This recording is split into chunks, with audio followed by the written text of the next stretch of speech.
Hey yo, what's going on guys? It's your boy Scatino, aka Scat, and welcome to part 2 of my PlayStation 4 reveal videos. So in this video I'm going to be talking all about the features of the PlayStation 4 that were revealed at Wednesday's press conference. First of all, what do you think of my Metal Gear Rising t-shirt? Are you able to see that? Metal Gear Rising Revengeance. I got a load of free swag. Because I'm good like that. All in a box over there. T-shirts, posters, wristbands, badges, balloons, all kind of shit. But, you know, that's for another video. So yeah, we're going to be talking about the features of the PlayStation 4.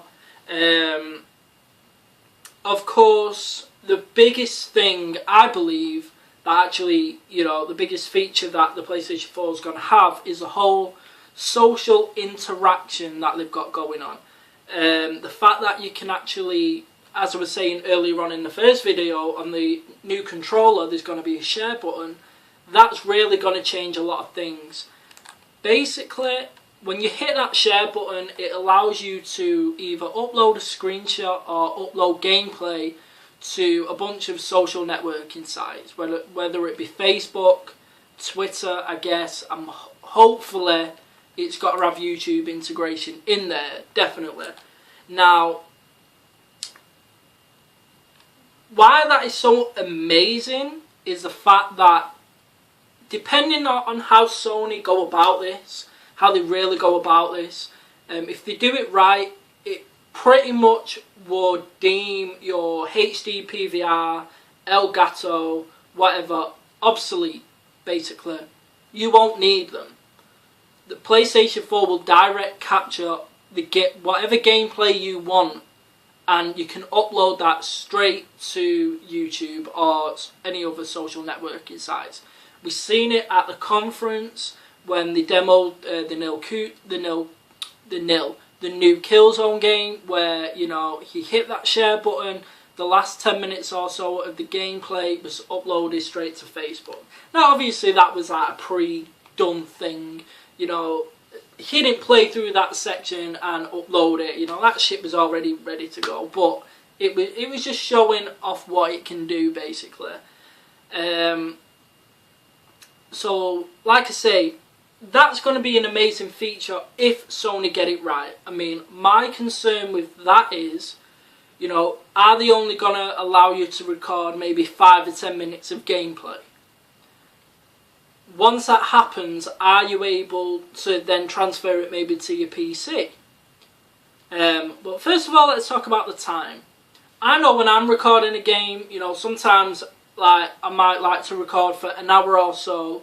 Then obviously the gameplay is saved on my laptop.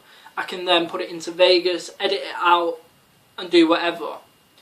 Now, one thing that we know from on the PlayStation 3, when Just Cause 2 was released on PlayStation 3, that had upload into YouTube capabilities, but it only uploaded exactly 10 minutes. So, you know, I hope the PlayStation 4, when you actually record gameplay, you can record until your heart's content, because that gameplay will only take up hard drive space. So if you've got, like, say, 50 gigabytes of hard drive space left, hopefully you can record until all that's gone.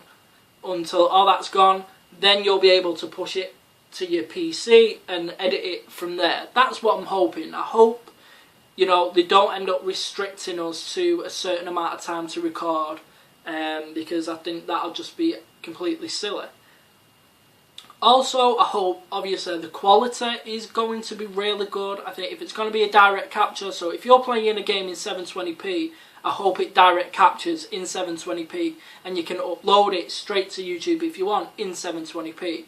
I hope, you know, you're not playing a game in 720p and it only captures in 480p, in standard def, basically.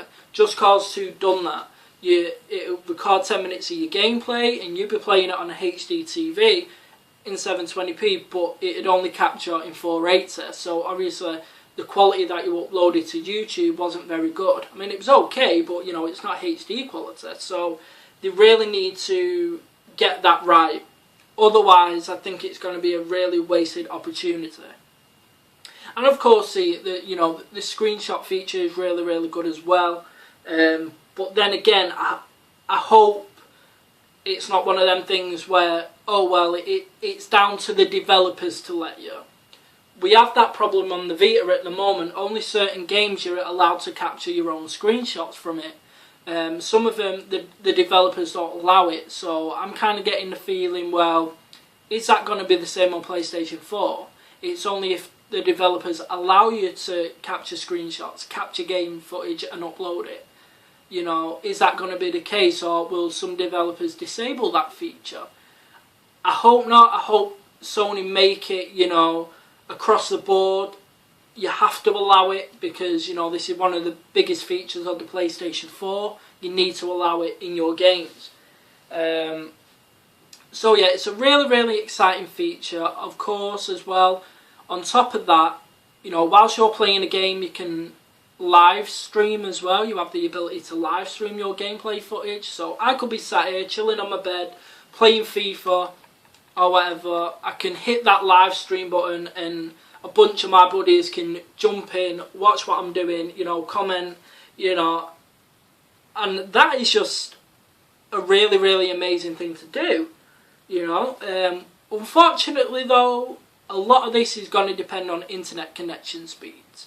I've not got the fastest connection speed in the world, at least download speed. Definitely haven't got a fast upload speed whatsoever, so I think the quality of that is really going to depend. I think people with the fastest internet speeds are going to get the best use out of it, to be truly, truly honest. I mean, that's just the way it goes. If you live in an area where you haven't got very fast internet speeds, then, you know, there's going to be a lot of drawbacks to these features. A lot of the time you might not even find it worth to even use it, which is going to be a damn shame for a lot of people. I'm hoping to get some better internet sometime this year than to the one I got. You know, I definitely need to get onto that fibre optic shit instead of the shit I've got now, but we'll see. So yeah, I think that was one of the biggest features for me, being the video uploading and the live stream. And obviously a lot has been said that the PlayStation 4 is not backwards compatible with the PS3, the PS2 or the PS1. It's not even compatible with PS3 PlayStation Network download. So games like Journey, Flower, Rainbow Moon, anything like that is not going to be compatible on the PlayStation 4. Until obviously this Gaikai thing starts kicking in, and then it allows you to actually stream it onto the PlayStation 4. But obviously then there's going to be concerns with, like, well, you know, I've spent hundreds and hundreds of pounds on the PlayStation Network during the PlayStation 3's lifetime. Now you're telling me I've got to buy all that shit again, you know, just to play on the PlayStation 4? Because obviously there's going to be a lot of people out there that when the PlayStation 4 drops, they're going to be trading in the PlayStation 3 anyway, or the actual console, you know, in order to get money off the PlayStation 4. You know, with the fact that it's not being backwards compatible as well, then obviously people are like thinking, well, should I keep my PlayStation 3 and keep all the games that I've already bought for it? Is there going to be some way where, you know, Sony can recognise that we already own these games and then we get free downloads of the games we already own on PlayStation 3 through the Gaikai system? I really don't know how it's going to work, but I really think this is going to be a major, major setback for Sony when this shit actually releases, because even now that, you know, people are throwing negative shit at Sony, the fact that it's looking like we're going to have to rebuy all the shit we've already bought just to play it on PlayStation 4. So it's going to be real interesting to actually see how that one turns out. It really, really is. And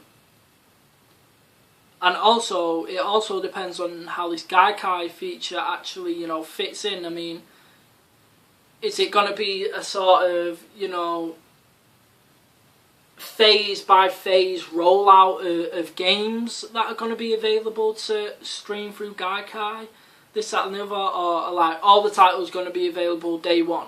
Is Sony going to make sure all these titles are available day one? I very much doubt it. You might get a few here, a few there, but we'll see. But again, using this Gaikai streaming feature, again, it's all going to depend on how fast your internet connection is. If you're streaming a 720p game, a 720p HD game to your TV and to your console, then you're definitely going to need quick internet for that shit to work. I mean, we all know how that on live worked. Pretty much the same thing. Stream games over to your TV. If you ain't got a really, really fast connection, that shit's going to be laggy. It's going to be real low quality. I mean, if you ain't got a fast connection, then you ain't streaming 720p or even 1080p shit. It's not going to happen. So yeah, the verdict's definitely out on that. Definitely out on that. So I think as far as like the features go, obviously they've overhauled the whole XMB thing, which I think is great because I'm getting kind of bored of the XMB now. I just hope with this 8GB of RAM, it's gonna, well, the 8GB of RAM coupled with the actual processor that's going to be included with the PlayStation 4, I hope the operating system is going to be, fast, quick time. They did say in the conference that the PlayStation 4 is going to have the fastest gaming network there is, and we already know how laggy this shit is at the moment, in terms of the operating system, in terms of connecting to the PlayStation Network, connecting to the store, browsing the PlayStation Store. It's all laggy as shit and really, really slow. So I do hope this is going to be real fast like they're promising. It really needs that. Obviously, as well, in terms of the features, they're going to have the suspend and resume feature. We already seen this from the Vita, where you can just press the home button, and whatever game you're playing, whatever state it was in, it'll just pause, save the state, and then you can just resume it anytime you want. That's going to be a real good feature, because one of the annoying things is having to quit out the game, try and find a manual save point if it doesn't auto save, things like that, and then turning off the whole system, and then having to reboot the whole game up again, go through all them load screens, everything like that. If they can do the Vita thing where you can suspend and resume, that's going to be absolutely epic. I also hope as well, again, because of the amount of RAM that's going to be included, that you can play games, minimise the application as it were, and then maybe go and browse the internet or open the PlayStation Store or go on to Twitter or Facebook or anything like that without having to quit out of the game completely. That will be an amazing feature, but we'll just see how that goes. So yeah, I think that's it for the features. In the next video I'm going to be talking about the games that were shown. So again, I hope you all enjoyed. As always, rate, comment, subscribe. I'm your boy Scatino, and I'm out. Peace!